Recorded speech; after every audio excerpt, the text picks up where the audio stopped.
ఏపీలో కూటమి సర్కార్కు వైసీపీకి మధ్య వార్ ముదురుతోంది. కూటమి ప్రభుత్వం అధికారంలోకి వచ్చాక 36 రాజకీయ హత్యలు జరిగాయంటూ జగన్ చేస్తున్న ఆరోపణలపై ఇవాళ హోంమంత్రి వంగలపూడి అనిత ప్రెస్ మీట్ పెట్టారు. జగన్ తన ఆరోపణలు నిరూపించాలని, లేకపోతే చర్యలకు సిద్ధంగా ఉండాలంటూ హోంమంత్రి స్పష్టం చేశారు. రాష్ట్రంలో జరిగాయని చెబుతున్న రాజకీయ హత్యల వివరాలు ఇవ్వాలని జగన్ కి సూచించారు. రాష్ట్రంలో కేవలం 4 రాజకీయ హత్యలు మాత్రమే జరిగాయని, వీటిలో 3 టీడీపీ కార్యకర్తలే చనిపోయారని హోంమంత్రి అనిత వెల్లడించారు.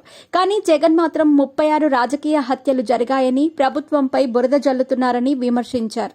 అదే నిజమైతే జగన్ ప్రభుత్వానికి ఆయా హత్యల వివరాలు ఇవ్వాలన్నారు. ఈ వివరాలు ఇవ్వకపోతే ఆయనపై చర్యలు ఎందుకు తీసుకోకూడదని వంగలపూడి అనిత ప్రశ్నించారు. 2019 నుంచి 2024 వరకు అంబేద్కర్ రాజ్యాంగం పక్కనబెట్టి రాజారెడ్డి రాజ్యాంగం అమలు చేశారని, ప్రజల్ని భయప్రాంతుల్ని చేసి ఆయన సీఎంగా ఉంటే తాము బ్రతకలేమని భావించేవారు ఎన్నికల్లో సరైన తీర్పు ఇచ్చారని అన్నారు. ఎందుకు ఓడిపోయామన్న దానిపై చర్చించుకోవాల్సింది పోయి వినుకొండలో వర్గ విభేదాల వల్ల జరిగిన హత్యతో రాజకీయాలు చేస్తున్నారని అనిత మండిపడ్డారు. జగన్ మాటల్ని బేస్ చేసుకుని ప్రభుత్వం ఆయనపై చర్యలు ఎందుకు తీసుకోకూడదన్నారు. గత ప్రభుత్వానికి వ్యతిరేకంగా సోషల్ మీడియాలో పోస్టులు పెట్టారని, టీడీపీ జనసేన నేతల్ని సిఐడి ఆఫీసులకు రప్పించి కేసులు పెట్టారని హోంమంత్రి ఆరోపించారు.